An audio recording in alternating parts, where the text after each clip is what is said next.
The economy line starts over there, miss. Those 6 words cut through the bustling noise of LAX Terminal 7 like a blade through silk. They weren't spoken softly. They weren't whispered as an aside. They were delivered with the crisp authority of someone who believed without question that he had the right to decide where people belonged. Serena Brooks didn't blink when she heard them. She had heard variations of those words before. At 42, she had built an empire from nothing, transforming rejection into rocket fuel for success. But today, standing at gate 23 in front of Pacific Elite Airlines' gleaming first-class check-in counter, those words hit differently. Today, she was just a daughter, racing against time to reach her mother's bedside before emergency heart surgery. Before we dive into how one woman's single gesture brought a billion-dollar airline to its knees, tell me where you're watching from. Drop your city in the comments below. And if you believe everyone deserves respect at 35,000 feet, hit that subscribe button. Because in the next 25 minutes, you're going to witness something that will change how you think about power justice and the price of prejudice forever. The man behind the counter was Travis Kellerman, 38 years old, 12-year veteran of Pacific Elite Airlines. His uniform was pressed to knife-edge perfection. His tie knotted with mathematical precision and his blonde hair styled with enough product to survive a hurricane. Travis took pride in maintaining standards. He took even more pride in knowing who belonged where. What Travis didn't know was that the woman standing in front of him, dressed in a simple navy peacoat and comfortable jeans, owned the very engines that powered the Boeing 777 parked outside his window. Serena Brooks was the founder and CEO of Skylink Industries, a logistics empire that quietly leased critical aircraft components to every major airline in the Western Hemisphere. She wasn't a celebrity. She was the infrastructure, the invisible foundation that kept the aviation industry airborne. But she had built her company in the shadows, avoiding publicity, letting others take credit for the innovation that bore her fingerprints. Today, she needed that anonymity. Her mother, Eleanor Brooks, was lying in a Seattle hospital bed, her heart failing after 7 decades of working 3 jobs to put Serena through MIT. The surgery was scheduled for 6 p.m. Pacific time. Serena's flight was supposed to depart at 2:30. She had exactly enough time to make it if everything went smoothly. Nothing was going smoothly. I said, "The economy line is over there," Travis repeated louder this time, his voice carrying across the gate area like a public announcement. Several passengers looked up from their phones. A few started recording. Serena reached into her messenger bag and pulled out her boarding pass. The paper was cream-colored expensive with first class, seat 2, A printed in bold letters across the top. She placed it on the marble counter between them. "I'm in first class," she said quietly. "Seat 2, A." Travis picked up the boarding pass with 2 fingers holding it like it might contaminate him. He studied it with the exaggerated focus of a detective examining evidence at a crime scene. His eyes narrowed. His lips pursed. "This looks suspicious," he announced. "We've been having issues with counterfeit boarding passes lately. People trying to game the upgrade rollover system." Behind Serena, a line was forming. Miguel Santos, a 34-year-old Hispanic marketing director from Phoenix, was traveling to a conference in Seattle. He pulled out his phone and started recording when he heard Travis's accusation. Something about the interaction felt wrong. Familiar. The kind of wrong he had experienced himself too many times to ignore. "I'll need to verify this with the system." Travis continued, making no move toward his computer. "But I can tell you right now, we get a lot of people trying this exact scam. Fake boarding passes, fake IDs, hoping we won't check thoroughly." Carlos Rivera, a 28-year-old business traveler, looked up from his laptop. He had been waiting in the nearby gate area for his own flight, but the commotion caught his attention. Something about Travis's tone, the way he was treating the woman, made Carlos uncomfortable. He opened his Instagram and switched to live streaming. "We're at LAX Terminal 7, Carlos whispered into his phone. "And something really ugly is happening right here at the Pacific Elite Gate." Jennifer Walsh, a 35-year-old soccer mom from Orange County, was traveling with her 2 young children to visit her parents in Portland. She noticed the tension building at the check-in counter and instinctively moved closer, her protective maternal instincts activated by the unfairness she was witnessing. Rosa Martinez, the 26-year-old junior gate agent standing beside Travis, shifted uncomfortably. She had been working for Pacific Elite for 8 months, and she had noticed patterns in how certain passengers were treated. How some people got the benefit of the doubt while others faced immediate suspicion. She wanted to speak up, but Travis was her supervisor. She needed this job. "Sir Serena," said her voice still calm, still controlled. "I purchased this ticket directly from your website 3 days ago. My confirmation number is PEA 4479 KLM. Would you like to check your computer?" Travis glanced at his screen, then back at Serena. "The computer's been acting up all morning. System glitches. But I can tell you without checking that Seat 2A is reserved for our most valued customers. Diamond Elite members. People who fly with us regularly." "I understand," Serena replied. "Perhaps you could check my frequent flyer status as well. The name is Brooks. Serena Brooks." Travis's fingers hovered over his keyboard, but he didn't type anything. Instead, he looked past Serena toward the growing crowd of passengers. "Look," he said, his voice taking on a tone of exaggerated patience. "I'm trying to help you here. Economy Plus has some really nice amenities. Wider seats, priority boarding. It's actually an upgrade for most people." Behind them, the automatic doors slid open with a whoosh of California air conditioning.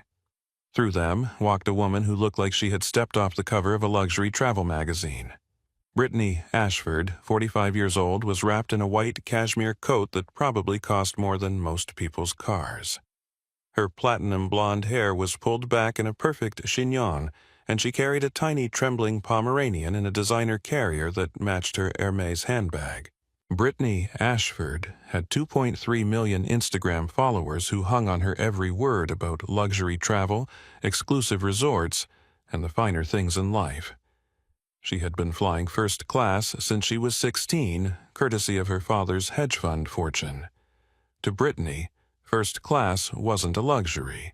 It was a birthright. Travis, darling Brittany, called out her voice, carrying the particular entitlement that comes from never having been told no. "Is there some sort of holdup? I have a very important conference call in the lounge." Travis's entire demeanor transformed. The stern authority melted into obsequious customer service. "Mrs. Ashford, absolutely no holdup. Just dealing with a small situation here. We'll have you processed in just a moment." Brittany looked at Serena for the first time, her gaze traveling from the comfortable sneakers to the worn leather messenger bag to the simple pea coat.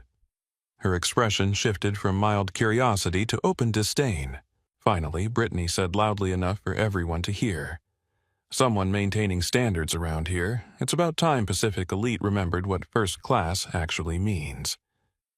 Miguel's phone captured every word. His live stream was gaining viewers by the minute. Comments were flooding in from people who recognized the scene playing out in front of them. People who had lived it themselves.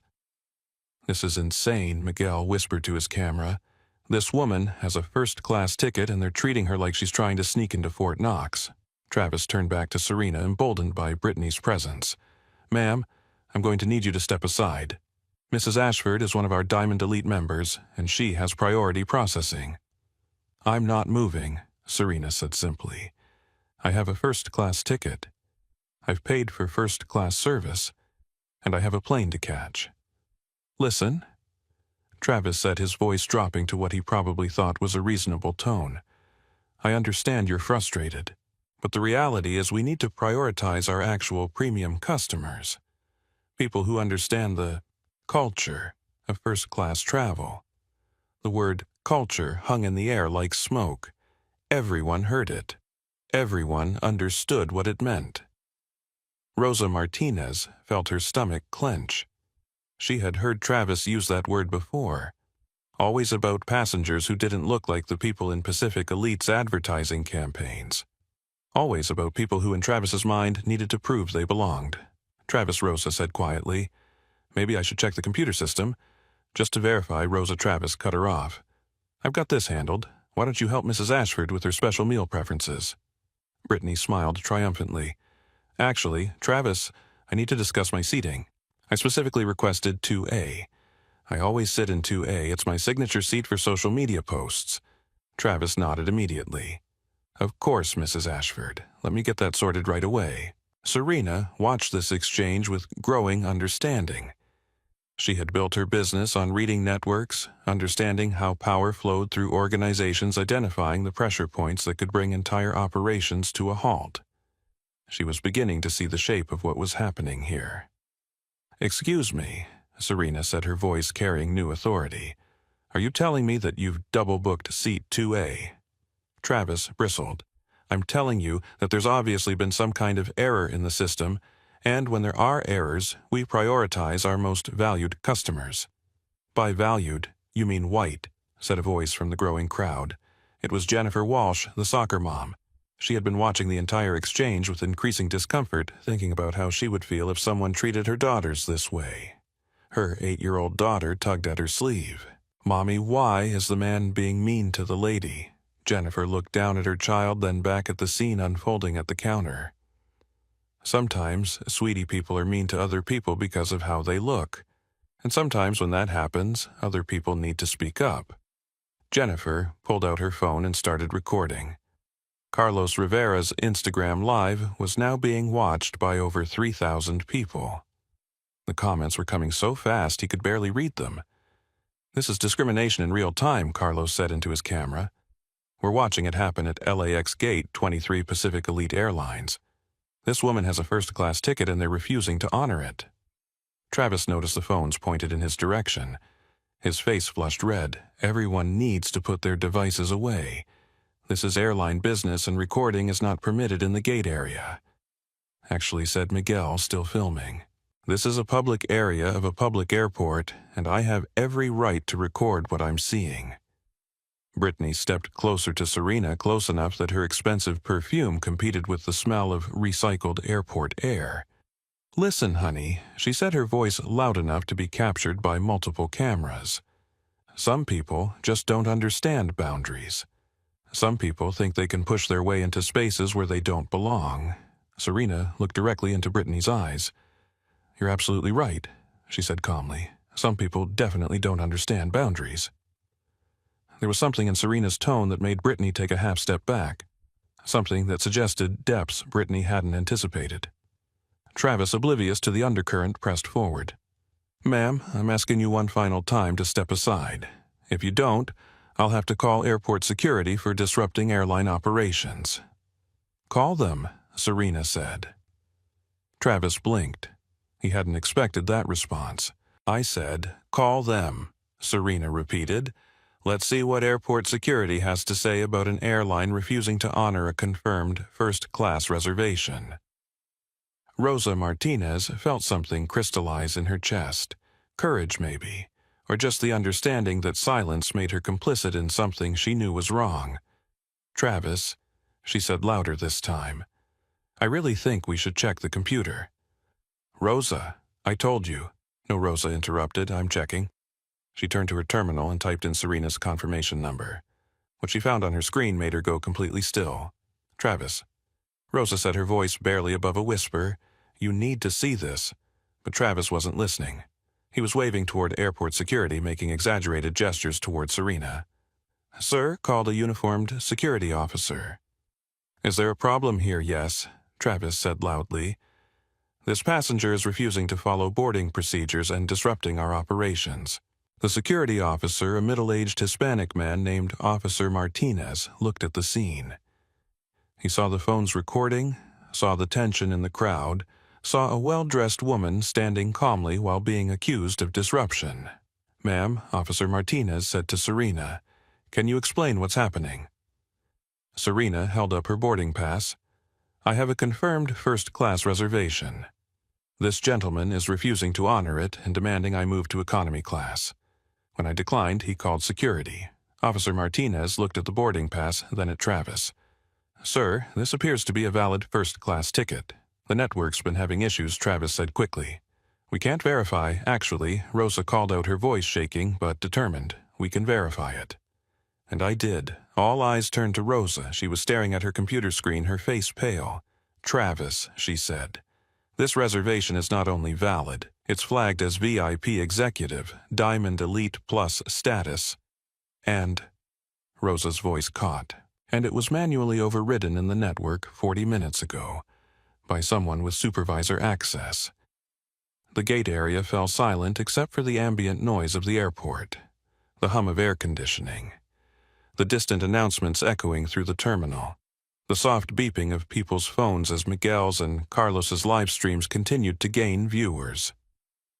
Travis looked at Rosa's screen, his face cycling through confusion, realization, and then panic. That must be a mistake," he stammered. Serena reached into her messenger bag and pulled out her phone. It was sleek, matte black with a fingerprint scanner and what appeared to be military-grade encryption capabilities. "Travis," she said calmly, "do you know what Skylink Industries is?" Travis shook his head. "Skylink Industries," Serena continued, "is the largest aircraft component leasing company in North America. We own the engines, landing gear, avionics, and navigation networks for 73% of commercial aircraft operating in this region." Travis's face was now completely pale. "The Boeing 777 parked at this gate, Serena said, has 4 Pratt & Whitney engines leased from Skylink Industries. Its landing gear is leased from Skylink Industries. Its flight management network is leased from Skylink Industries." She opened an app on her phone. The screen displayed a real-time dashboard showing aircraft assets, lease agreements, and operational status codes. "Travis," she said, looking directly into his eyes, "check your network again. This time read my name very carefully." Travis turned to his computer with trembling fingers. He typed Serena Brooks into the passenger search field. What came up on his screen made him take an involuntary step backward. The passenger profile showed not just Diamond Elite Plus status, but a notation he had never seen before. Esli Executive, CEO Access, do not restrict. Below that, in smaller text, Skylink Industries, primary account holder. Below that, in even smaller text, asset owner, Pacific Elite Fleet Components. Travis looked from his screen to Serena's phone to the crowd of people recording every moment of his humiliation. His mouth opened and closed like a fish pulled from water. Miguel's live stream had gained over 5,000 viewers. The comments were exploding faster than he could read them. "Oh my God, she owns the plane, he's so fired, this is about to get real." Carlos switched from Instagram to Twitter, tweeting in real time. "Breaking woman denied first-class seat at LAX turns out to own the aircraft engines. This is incredible." Pacific Elite Racism Jennifer Walsh watched Travis's face crumble and felt a mixture of satisfaction and sadness. Satisfaction that justice was being served. Sadness that it took this level of revelation for basic human decency to matter. Her daughter tugged at her sleeve again. "Mommy, is the nice lady going to be okay now?" "Yes, sweetheart," Jennifer said. "I think the nice lady is going to be just fine." Brittany Ashford was staring at her phone, watching her own social media feeds explode with notifications. Her Instagram followers were commenting on her stories from earlier that morning, and the comments were not kind. "Delete this Queen of Karens. Imagine being this racist on camera. Your privilege is showing and it's ugly." Serena looked around the gate area at the crowd of people who had witnessed this interaction, at the phones recording every moment, at the security officer who was now looking at Travis with deep suspicion, at Rosa, who was still staring at her computer screen in shock. "Travis," Serena said quietly, "you have a choice to make." Travis Kellerman's world was collapsing in real time, but his pride was holding the walls up. Even faced with undeniable proof that he had just humiliated the woman who literally owned the aircraft he worked around, even with thousands of people watching his downfall unfold live on social media, even with his co-workers staring at him in horror, Travis couldn't let go of his authority. "This has to be some kind of setup," he said, his voice cracking. "People can fake anything these days. Digital screens fake apps. This is probably some kind of social media stunt." Officer Martinez looked at Travis with growing concern. In 12 years of airport security, he had seen every kind of passenger disturbance imaginable. but he had never seen an airline employee so determined to deny service to someone with valid documentation. Sir Officer Martinez said to Travis, "The passenger has shown you a valid boarding pass. Your own colleague has confirmed her reservation. What exactly is the problem here?" Travis gestured wildly towards Serena. "The problem is that she doesn't look like someone who belongs in first class. I mean, look at her. Look at how she's dressed.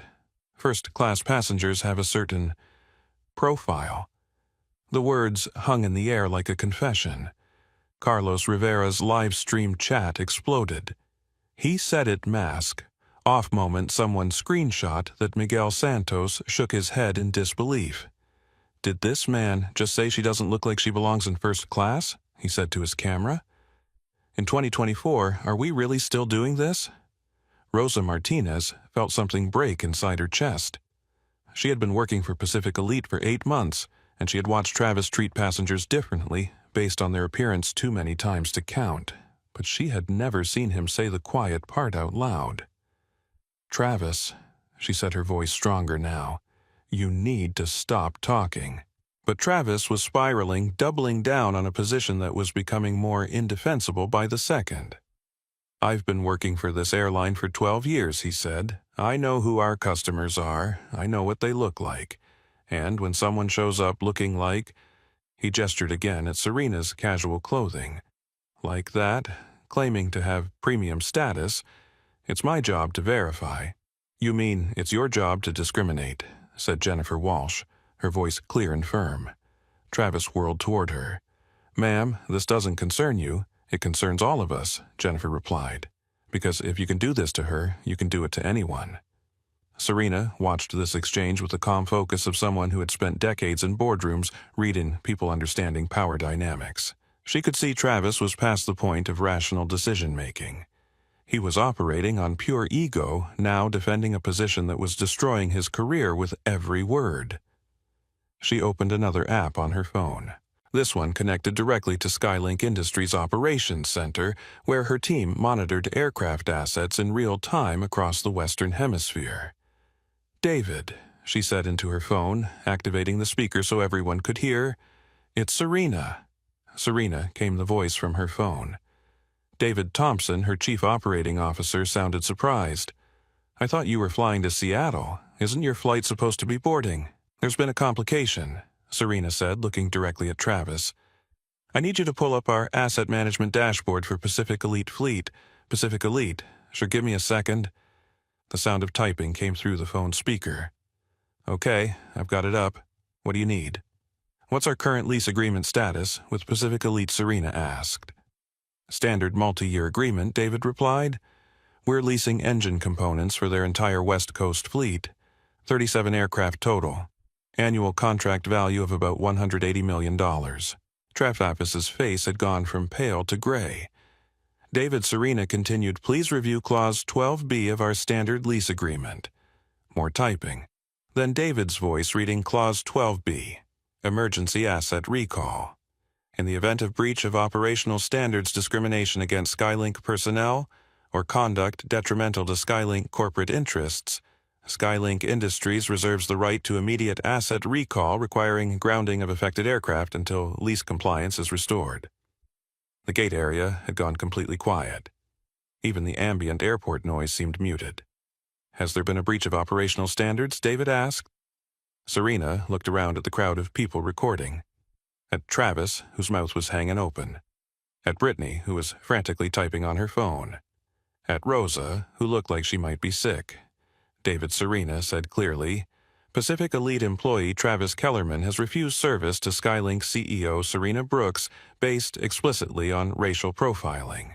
The discrimination has been documented by multiple witnesses and is currently being broadcast live to thousands of viewers." The silence stretched for 3 seconds. Then David's voice came through the speaker professional but tinged with disbelief.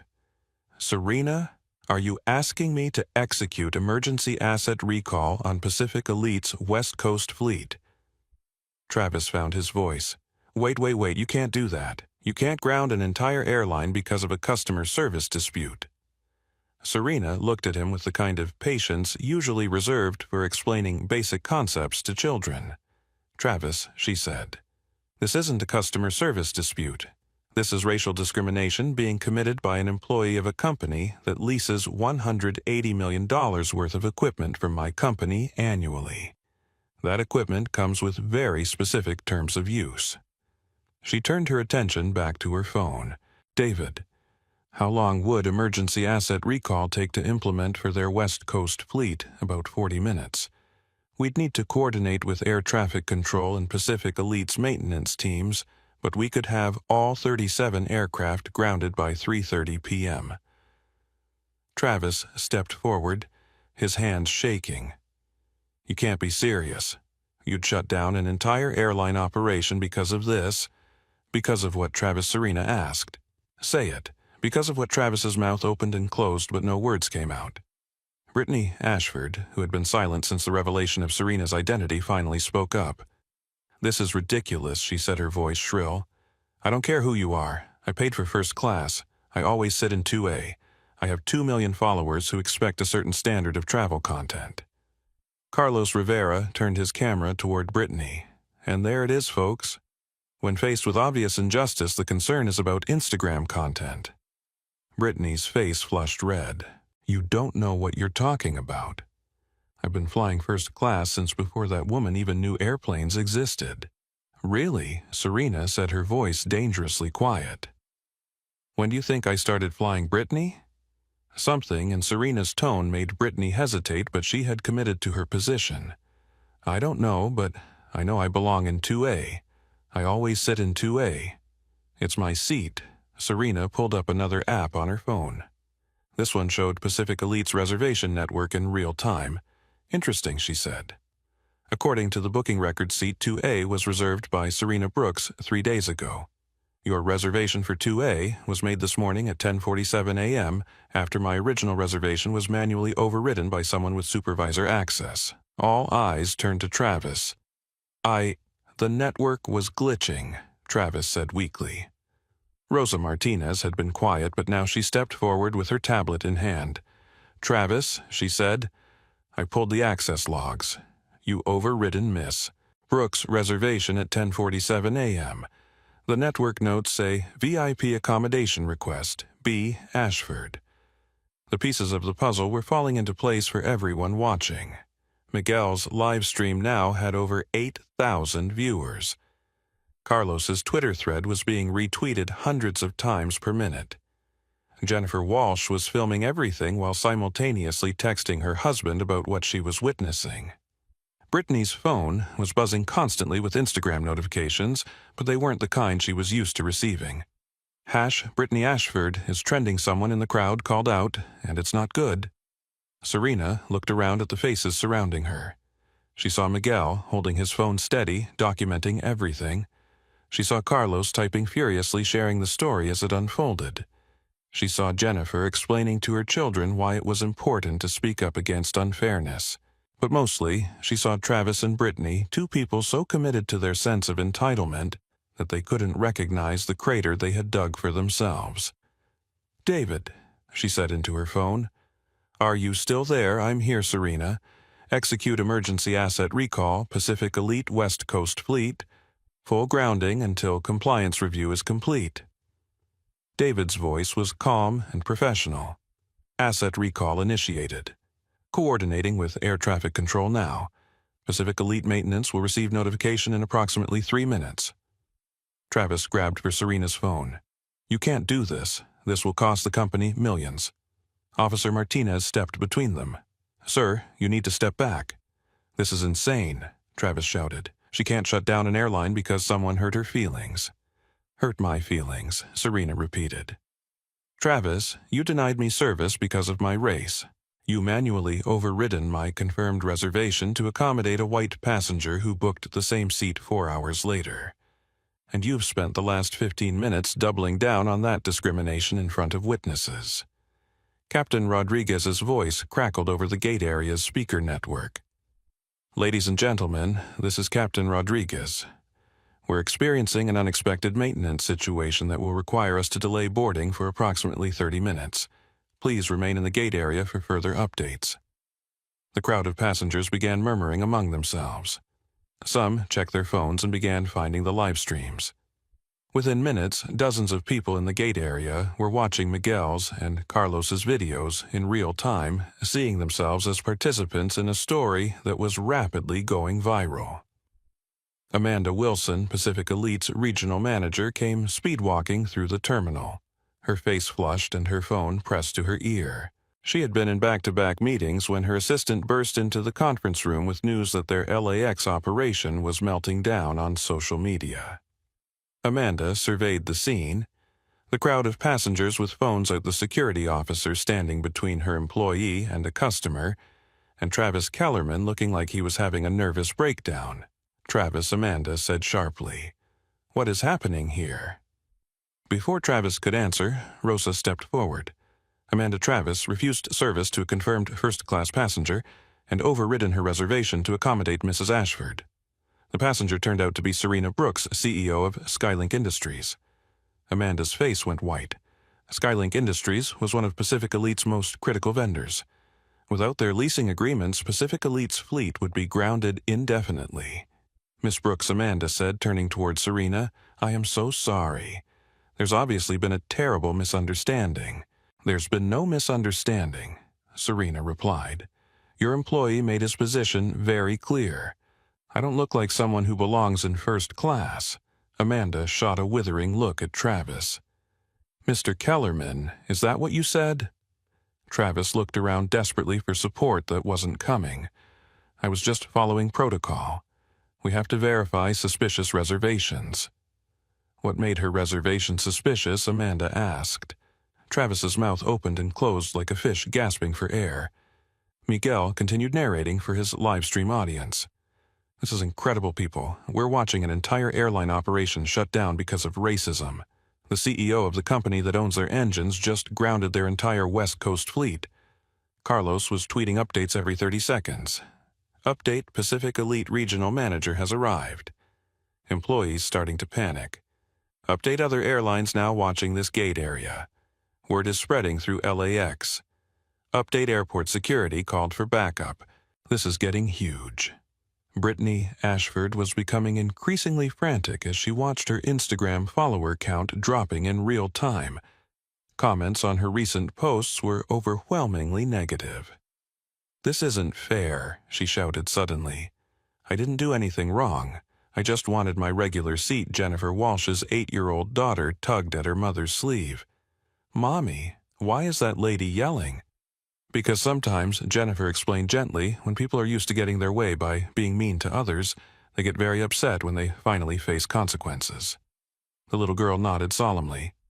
"Like when Tommy gets in trouble for being mean at school. Exactly like that sweetheart."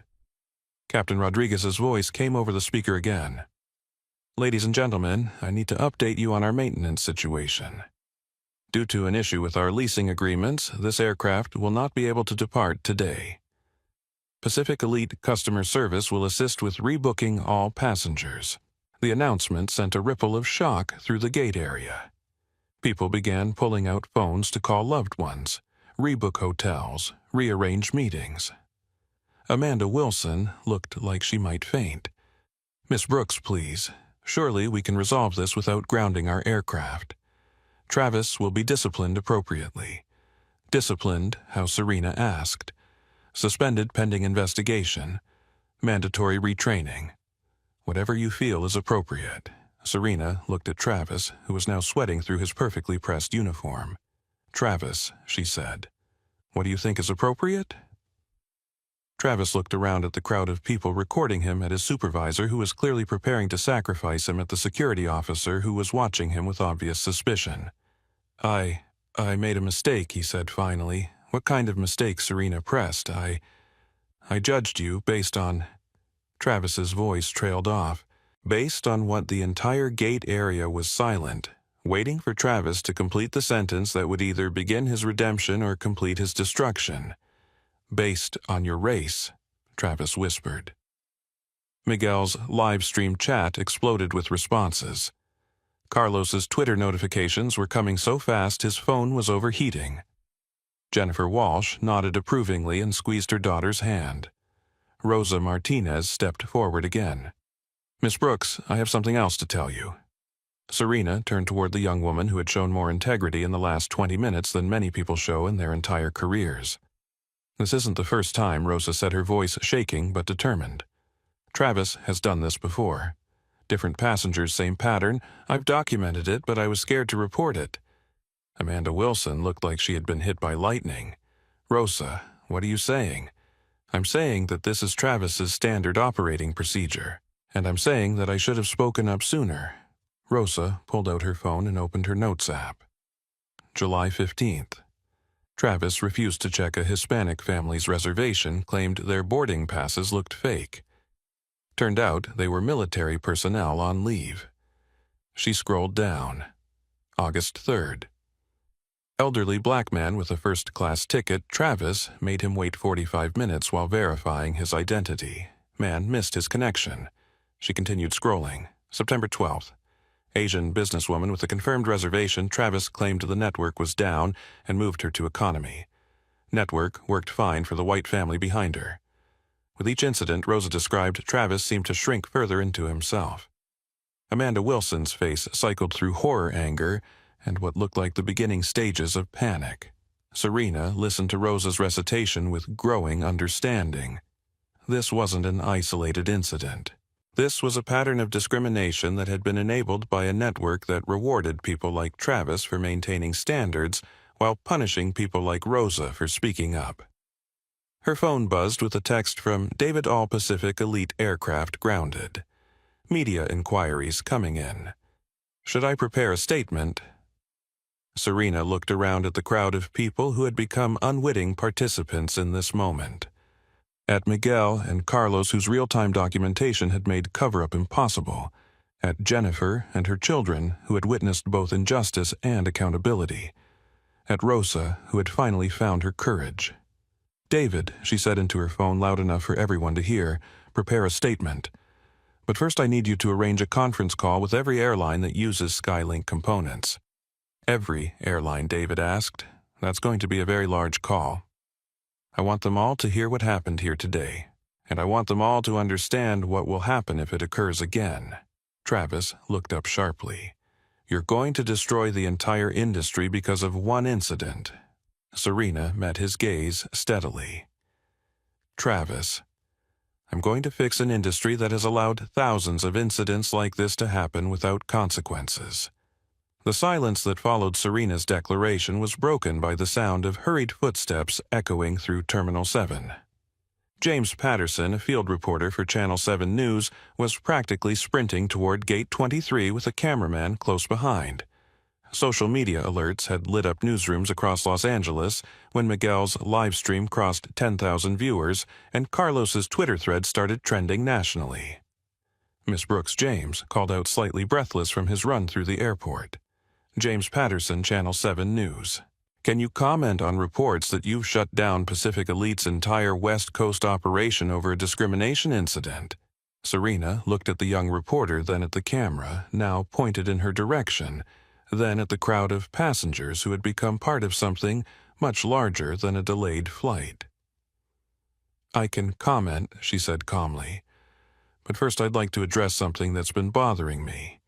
She turned to face Travis directly. "Travis, you keep saying you are following protocol. What protocol instructs you to override confirmed reservations based on a passenger's appearance?" Travis looked desperately at Amanda Wilson, but his supervisor was staring at her own phone, reading what appeared to be an endless stream of notifications. The protocol is to verify suspicious activity," Travis stammered. "What made my activity suspicious?" Travis's mouth opened and closed soundlessly. "I'll answer for you." Serena continued, her voice carrying clearly across the gate area and into James Patterson's camera. "Nothing about my activity was suspicious. I had a confirmed first-class reservation.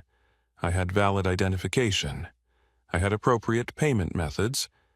The only thing that made you suspicious was your assumption that someone who looks like me doesn't belong in first class." She paused, letting that sink in.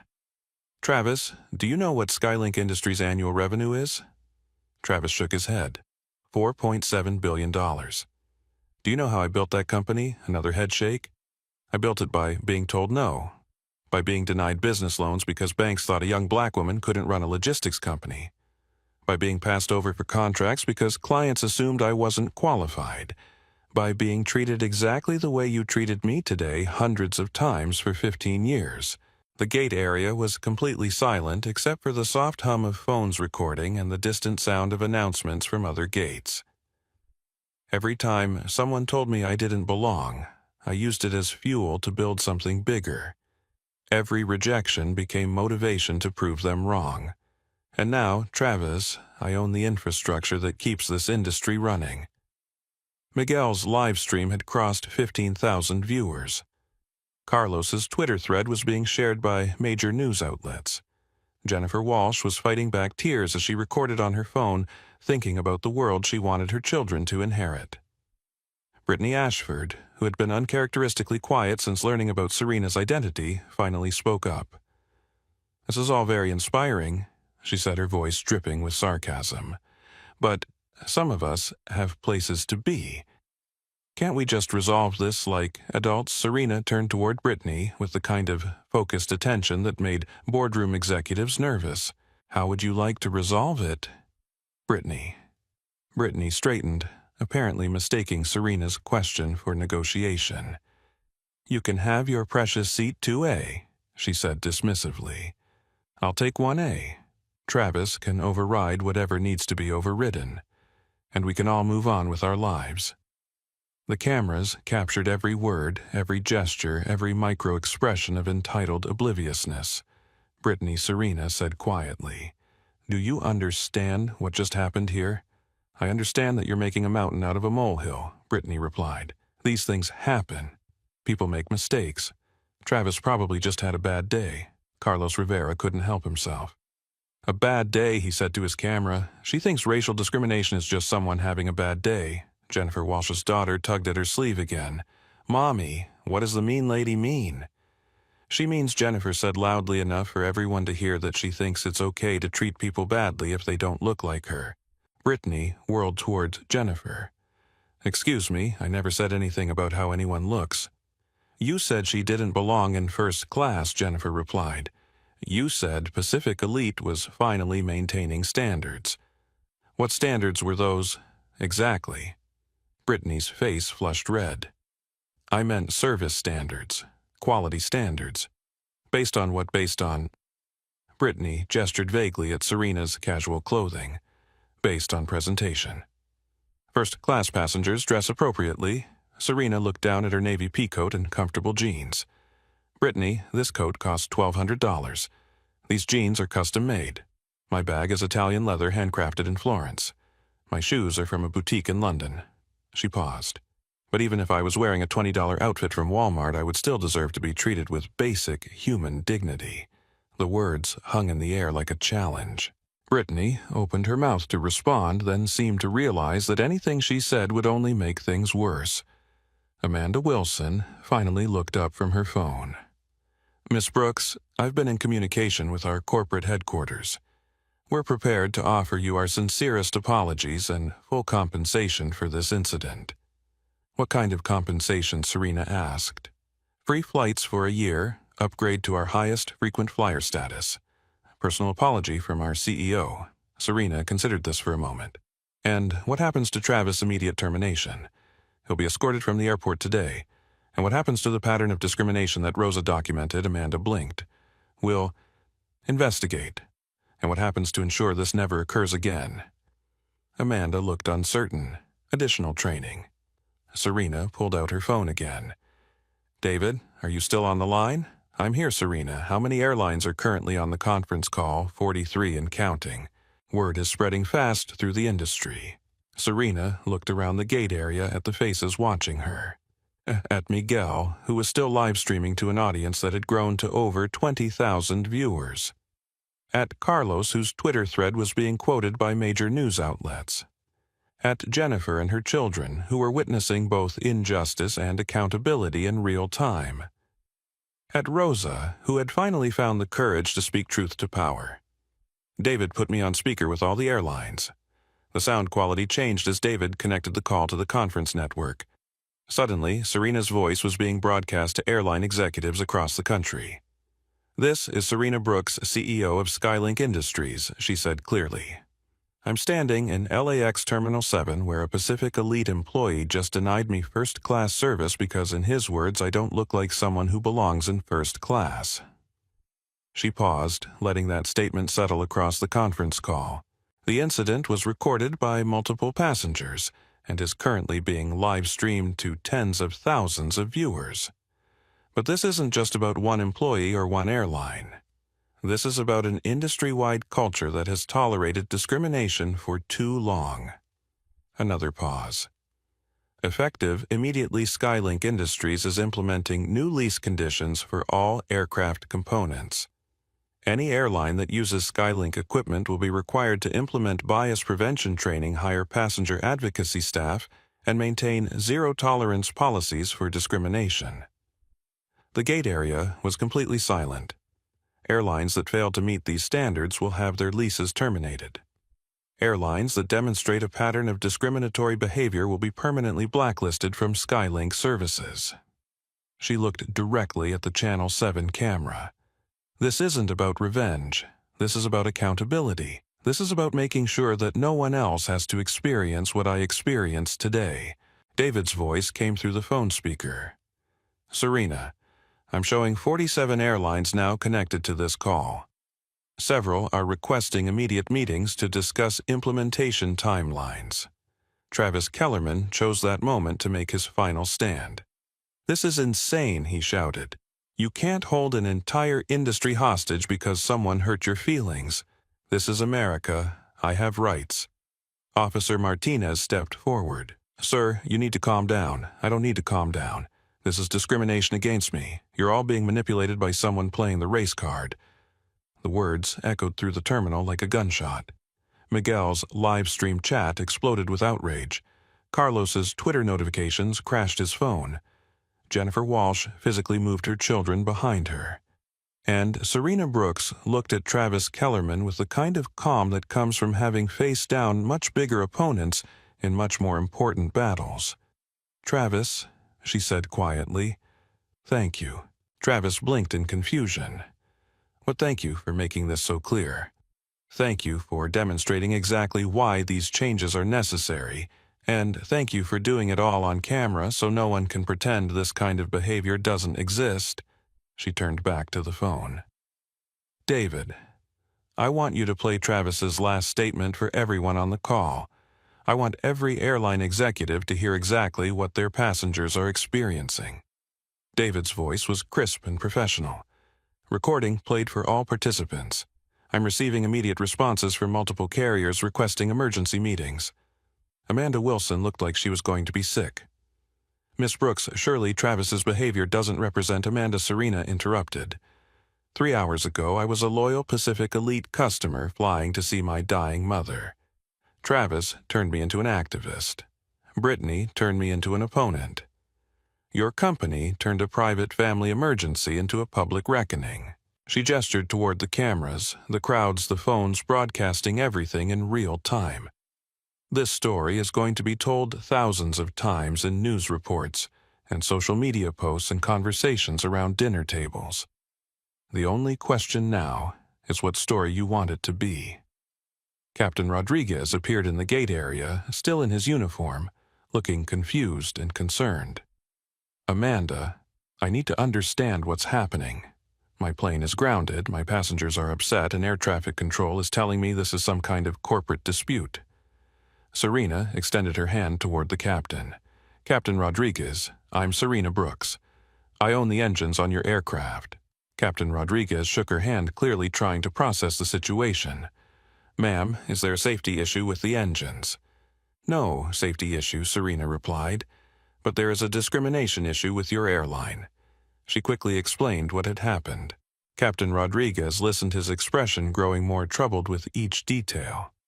"Ma'am," he said finally, "speaking for myself and my crew, what happened to you is unacceptable. We don't support that kind of behavior." "I believe you," Serena said, "which is why I'm going to make an offer." She looked around the gate area one more time. At the passengers who had been delayed, who had plans disrupted, who had become part of this moment through no choice of their own. Captain Rodriguez, if you and your crew are willing to make a public statement condemning discrimination and supporting the new training requirements, I'll restore your aircraft to service immediately. Captain Rodriguez didn't hesitate. Absolutely. My entire crew will sign whatever statement you need. Serena smiled for the first time since entering the terminal. David, restore Pacific Elite Flight 847 to service. Captain Rodriguez and his crew have demonstrated the kind of leadership this industry needs. The sound of engines beginning their startup sequence echoed through the terminal windows. Passengers began applauding, partly in relief and partly in recognition of what they had just witnessed. But Serena wasn't finished. Travis, she had said, turning back to the man who had started all of this, you're going to become famous. This video is going to be shown in training sessions across the industry. Your words are going to be quoted in diversity workshops and sensitivity seminars. Travis looked like he might cry. You have a choice, Serena continued. You can spend the rest of your career being known as the man who discriminated against a CEO and shut down an airline. Or you can spend it being known as the man who learned from his mistakes and became an advocate for change. She reached into her messenger bag and pulled out a business card. If you choose the second option, call me in 6 months. If you've done the work to understand why you were wrong, if you've educated yourself about bias and discrimination, if you're genuinely committed to being better, I might have a job for you. She handed him the card. Not in customer service, but in training other people to recognize and eliminate their own biases. Travis took the card with shaking hands, looking at it like it might explode. Rosa Martinez stepped forward. Miss Brooks, what about me? I knew what was happening, but I didn't speak up until it was almost too late. Serena looked at the young woman who had found her courage at exactly the right moment. Rosa, you did speak up. When it mattered most, when it was hardest, you chose truth over comfort. She handed Rosa a different business card. Skylink Industries is implementing a new position, Passenger Advocacy Director. Someone who makes sure what happened today never happens again. Someone who gives employees like you the authority to override supervisors like Travis when they're wrong. Rosa stared at the card, tears streaming down her face. You're offering me a job, I'm offering you a career, Serena replied. Fighting discrimination isn't a side project. It's a full-time responsibility. The gate area erupted in applause again. Miguel's live stream reached its peak at over 30,000 viewers. Carlos's Twitter thread became the top trending topic in the United States. And somewhere in all the chaos, Brittany Ashford quietly slipped away, her social media empire crumbling one deleted follower at a time. Captain Rodriguez's voice came over the speaker network. Ladies and gentlemen, this is your captain. We're ready to board Flight 847 to Seattle. Before we begin, I want to personally apologize for what you witnessed here today, and I want to publicly commit that my crew and I will work every day to ensure every passenger is treated with dignity and respect. As passengers began lining up to board, Serena realized something remarkable had happened. What had started as a personal humiliation had become a public reckoning. What had begun with one man's discrimination had ended with an industry-wide commitment to change. Her phone buzzed with a text from the hospital in Seattle. Surgery successful. Your mother is asking for you. Serena smiled, feeling the weight of the last 3 hours finally beginning to lift. Jennifer Walsh approached with her children. Miss Brooks, thank you for showing my kids what it looks like to stand up for what's right. Miguel Santos ended his live stream with a simple statement. This is what accountability looks like. This is what change looks like. And as Serena Brooks finally boarded Flight 847, taking her seat in 2A, she knew that something fundamental had shifted. Not just for her, not just for Pacific Elite, but for an entire industry that had just learned the cost of discrimination. The plane lifted off into the California sky, carrying passengers who would never forget what they had witnessed, crew members committed to doing better, and one woman who had turned a moment of humiliation into a movement for change. 6 months after the LAX incident that became known as the silent gesture heard round the world, Serena Brooks stood in the boardroom of Skylink Industries' new Los Angeles office, looking out at the same airport where everything had changed. The morning sun caught the wings of dozens of aircraft, each one now operating under the new industry standards that had emerged from that confrontational day at Gate 23. Her phone buzzed with the latest industry report. Discrimination complaints across all major carriers were down 68%. More importantly, passenger satisfaction scores were at an all-time high, proving that basic human dignity was actually good for business. A knock at her door interrupted her thoughts. "Come in," she called. Rosa Martinez entered, carrying a tablet and wearing the confident smile of someone who had found her purpose. As Skylink's passenger advocacy director, Rosa had become one of the most respected voices in airline customer service training. Her testimony about the patterns of discrimination she had witnessed had led to congressional hearings and new federal oversight requirements. "Good morning," Serena Rosa said. "I wanted to update you on the Travis Kellerman situation." Serena raised an eyebrow. "He actually called last week. He's completed bias training, diversity education, and has been volunteering with civil rights organizations for 4 months. He wants to interview for the training position you mentioned." Serena considered this. When she had handed Travis her business card that day, it had been partly mercy and partly strategy. Sometimes the people who had been most wrong could become the most effective advocates for change if they were genuinely committed to the work. "What's your assessment?" she asked Rosa. "Honestly, I think he gets it now. He's done the work, not just the reading. He understands that his behavior that day was part of something much bigger and more harmful than one bad interaction. Set up the interview," Serena decided. "But you're conducting it. If anyone can spot whether his change is real, it's you." Rosa nodded and made a note on her tablet. "Also, I got a call from Miguel Santos. His documentary about the incident just got picked up by Netflix. He wanted to thank you again for the interview." Serena smiled. Miguel's live stream had turned into a passion for documenting social justice stories. His footage from that day had become part of a larger film about discrimination in customer service across multiple industries. Carlos Rivera had parlayed his real-time Twitter coverage into a job as a social justice reporter for a major news network. "Any word from Jennifer Walsh?" Serena asked. "She's running for school board in Orange County. Her platform is anti-bullying education and teaching kids to be upstanders instead of bystanders." The ripple effects continued to spread. Captain Rodriguez had become Pacific Elite's Director of Crew Cultural Training. Amanda Wilson had resigned from the airline industry entirely and was now working for a nonprofit focused on workplace discrimination prevention. Even more significantly, 49 airlines across North America had implemented the Skylink standard for passenger treatment. The requirements were simple but revolutionary: bias training every 6 months, passenger advocates at every major hub, zero tolerance for discrimination, and real-time reporting networks that allowed passengers to document problems immediately.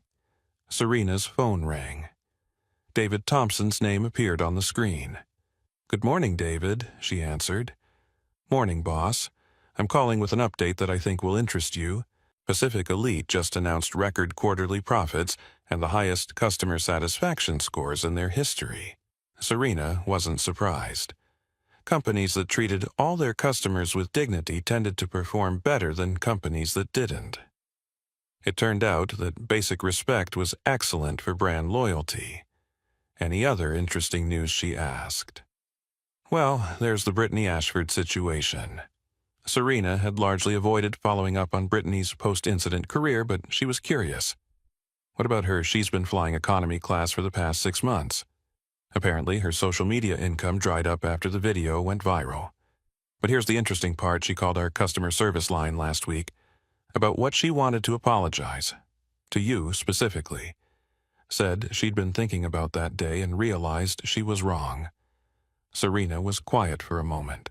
"What did you tell her?"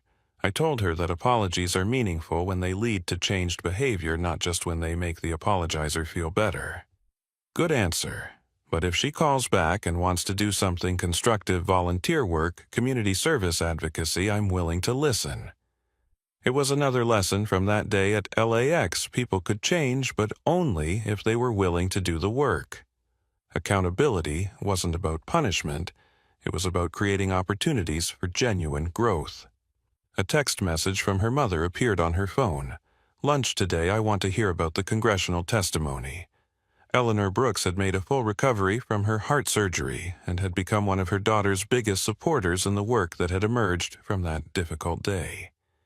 She often said that her heart attack had been worth it because it led to changes that would help millions of people, Rosa Serena said.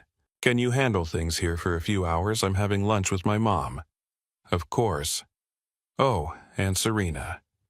The new passenger advocacy positions have been filled at all 49 airlines. We went from one person speaking up that day to hundreds of people whose job it is to speak up every day.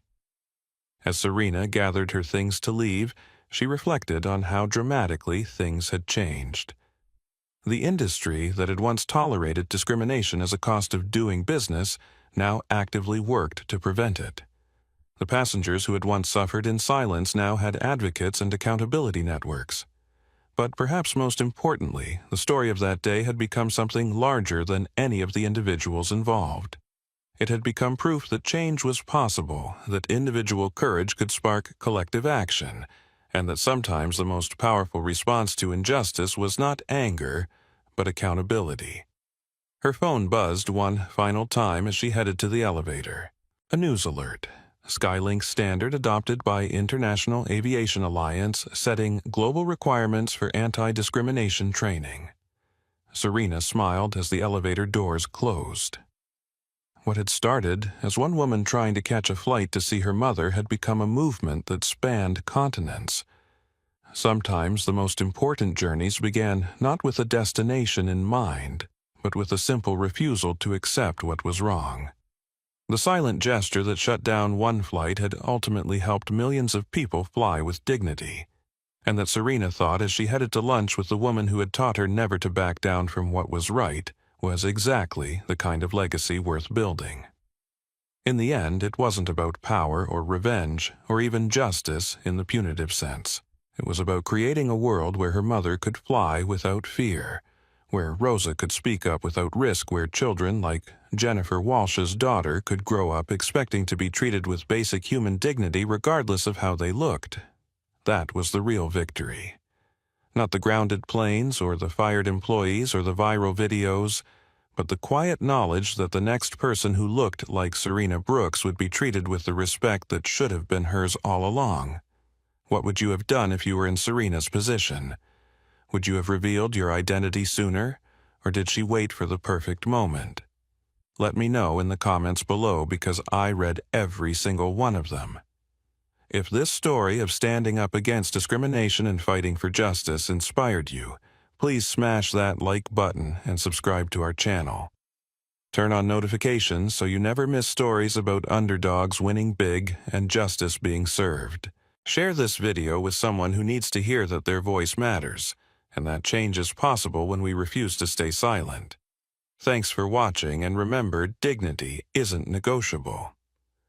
Respect isn't optional, and sometimes the most powerful response to injustice is not raising your voice, but using your power to make sure it never happens again.